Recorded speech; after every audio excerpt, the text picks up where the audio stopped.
নিশিরাতে সাগরের গর্জন যখন থেমে যায়, তখন কক্সবাজারের উখিয়ার থাইংখালীর এক নির্ভীত কোণে জেগে উঠে কাঠের গায়ে শিল্পের ছোঁয়া।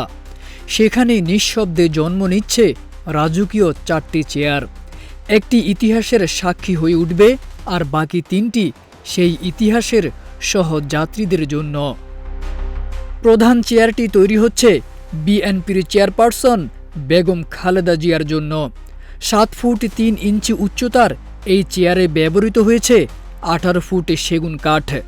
সূক্ষ্ম নকশা ও দৃষ্টিনন্দন কারুকাজে পূর্ণ এই চেয়ারটির ব্যয় দাঁড়িয়েছে প্রায় 4 লাখ টাকা। পাশাপাশি আরও 3টি চেয়ার বানানো হচ্ছে তারেক রহমান, মির্জা ফখরুল ইসলাম আলমগীর ও সালাউদ্দিন আহমেদের জন্য। প্রতিটির উচ্চতা 2.5 ফুট আর ব্যয় প্রায় 80,000 টাকা। চেয়ার তৈরিতে নিযুক্ত রয়েছেন 7 জন দক্ষ কারিগর। কাঠামোগত কাজ প্রায় শেষ, এখন চলছে কারুকাজ ও রঙের শেষ পর্যায়ের প্রস্তুতি।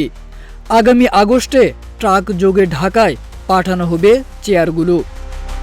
পালংখালী ইউনিয়নের 5 নম্বর ওয়ার্ডে বিএনপির সভাপতি ও আসবাব নির্মাতা জয়নাল আবেদিন নিজের হাতে গড়ে তুলেছেন এই চেয়ারগুলো। শুধু দলীয় আনুগত্য নয়, একান্ত ব্যক্তিগত শ্রদ্ধা আর ভালোবাসা থেকে।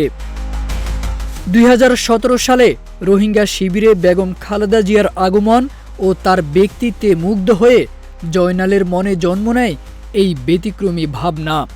দোকান বন্ধ হয়ে যাওয়ার পরও তিনি সিদ্ধান্ত থেকে সরে আসেননি। এই রাজকীয় চেয়ারগুলো শুধু আসবাব নয়, একজন রাজনৈতিক কর্মীর বিশ্বাস, ভালোবাসা আর নিঃশর্ত আনুগত্যের নিটোল নিদর্শন।